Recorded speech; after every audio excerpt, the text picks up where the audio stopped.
It was last November when Jon Stewart promised on his show he would come here and answer my questions. After months of evasion, disconnected phone numbers, and press agents saying, "Who are you again?" it appears he finally ran out of excuses. And so, Jon Stewart, welcome to Fox News Sunday. Thank you so much, Chris. I appreciate it. I just want to say, as a viewer, I can't tell you how disappointed I am that you would sully a program of this integrity, of this quality, with a presence such as Jon Stewart. It really, sort of a Groucho Marx saying you don't want to be a member of a club that believe would have me, you will be reading on air my angry email about the fact that you had me on. How does it feel to be in the belly of the beast? Is this the belly? Yeah. Oh, I didn't realize you were in the belly. I thought there was a slightly different appendage that was down here, but this is nice.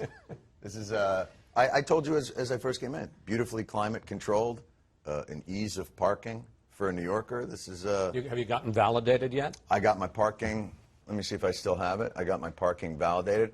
I will ask you this, and I don't know if this is a metaphor for Washington bureaucracy, but if somebody here could explain to me why New York Avenue becomes Massachusetts Avenue for no apparent reason without making a turn, I would really appreciate that. We're not allowed to tell you With that. a Now, K look, have you Street checked out the mugs? Yeah, they're very nice. Do you see what it says on the inside of the mugs? Can I read it out loud? It's somewhat anti-Semitic. Do you want me to read it? Fair and balanced. Yes. Yeah.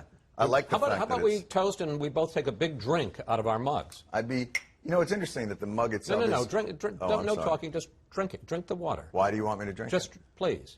It's just interesting that you want me to drink it. Why don't you have a taste of this first? I'm drinking it myself. Yeah, but we could have different waters. Well, come on. I've seen this you in the wouldn't be spy scared movies. of this. All right. Now, Seth, there you go. Well, and while you're drinking, you love to take shots. Do I have typhoid now? What did you do to me? No. All right. You might want a little more, but you love to take shots at Fox News. Yes, I do. Over the years, you have called us, and we're going to put this on the screen because this is heavy stuff. A biased organization relentlessly promoting an ideological agenda under the rubric of being a news organization. Rubric. And, yeah, I actually think it was slightly the wrong use of the word rubric. Was it really? A relentless, agenda-driven, 24-hour news opinion propaganda delivery system. Yeah. Where do you come up with this stuff? It's actually quite easy when you feel it. You got to feel it in your soul, you know. You got to really just lay it out there, as it were there. So are you suggesting you're impressed with how well I describe things, or I'm not sure what you like the explicit and specific nature of it? Well, here's the deal. Are you willing to say the same thing about the mainstream media, about ABC, CBS, NBC, Washington Post, New York Times? Would you say the same thing about them, that they are, in your words, a propaganda delivery system relentlessly pushing a liberal agenda? No, I wouldn't say that. Why not? Because I don't think they are. I think you are. Fox News is much more reactive in the sense that even somewhat like my show, you know, the idea, I guess I would say this.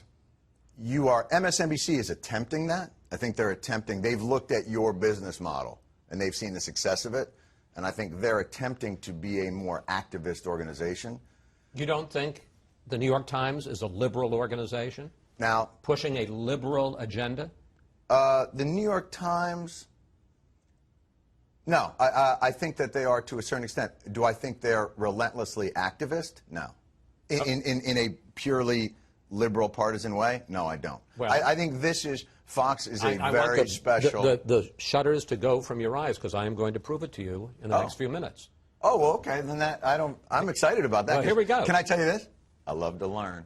But do you really, so you believe that Fox News is exactly the ideological equivalent of NBC News? I think we're the counterweight. You believe that? I think that they have a liberal agenda, and I think we tell the other side of the story. But since this is my show, I'm asking the question. You're absolutely right. I apologize. Sarah Palin. But I won't get my parking unvalidated. No. You're going to get out of here for free. I still get to park here for free. Absolutely. Such a deal. All right. You're a good man. You made fun of the fact that the New York Times and the Washington Post, when this document dump of 24,000 emails of Sarah Palin was released, and they got so excited about it, they asked their readers, can help us go through these 24,000 documents. How do you explain the fact that they would do that? They would ask their readers to help them go through the Palin emails, inconsequential as they turned out to be, but they never said, help us go through the 2,000 pages of the Obama health care bill.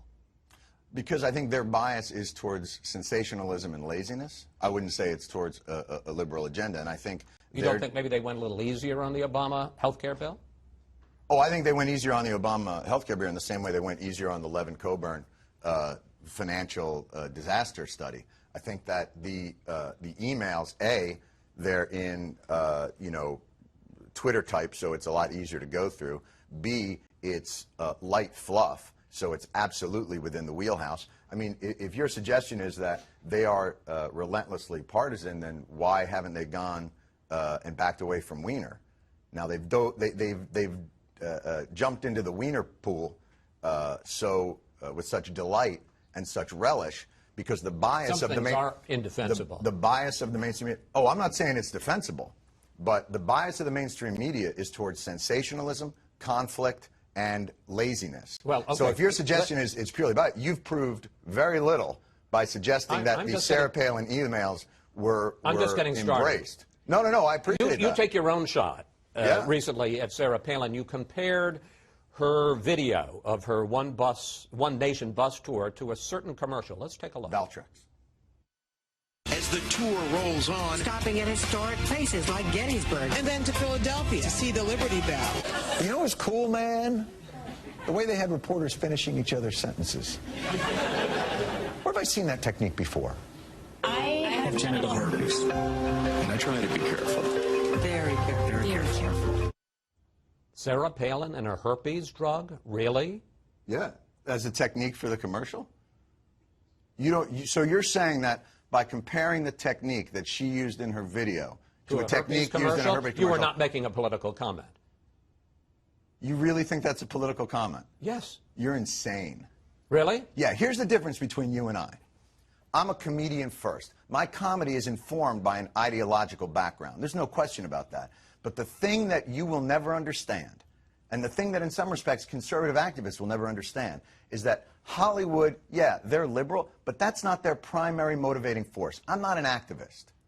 I'm a comedian. All right. And my comedy is informed by ideology. There's no question about that. But I'm not an ideologue. I want to thank you for saying that because Baltimore Sun TV critic David Zurawik, put it up on the screen, says that is your dodge. Stewart is never held accountable in his media criticism, is he?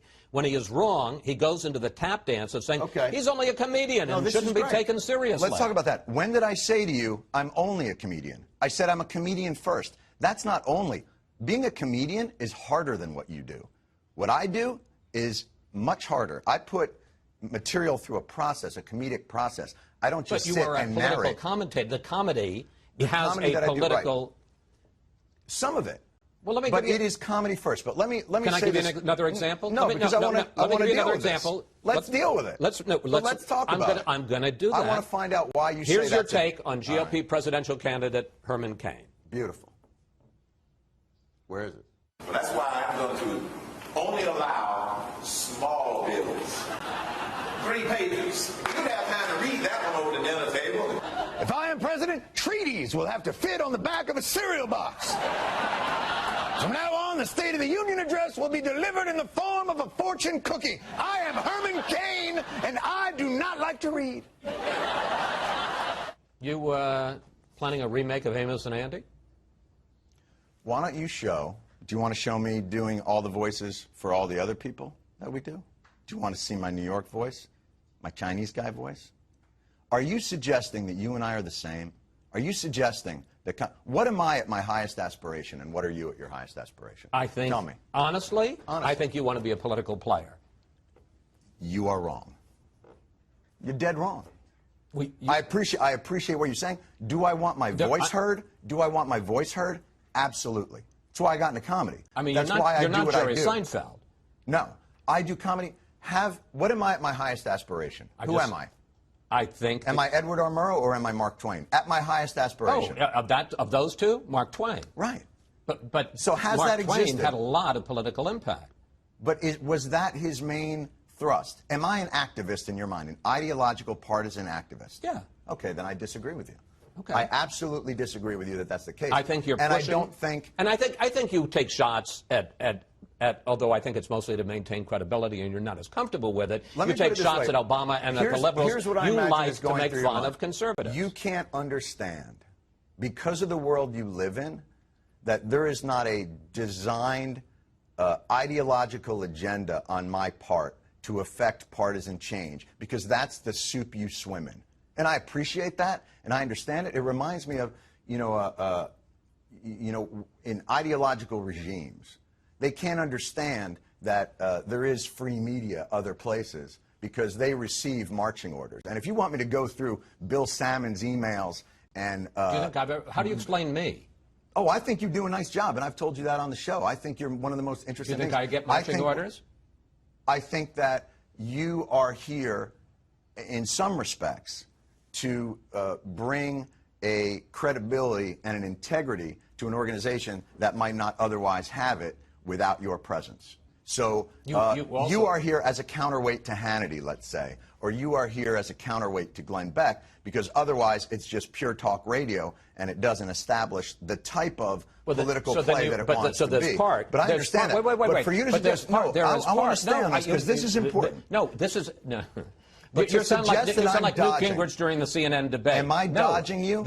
Am I dodging you by saying I'm just a comedian? Here is the question. Here is the question. And I think there are plenty of examples. Let me just give you another example of this isn't you. This is the mainstream media. Okay. Because we look for examples of liberal bias, of no partisan agenda. I'm not suggesting there's no liberal bias in the media, but you're suggesting that there is an equivalence of Fox News and ABC. And I think that's absolutely silly. Here's Diane Sawyer.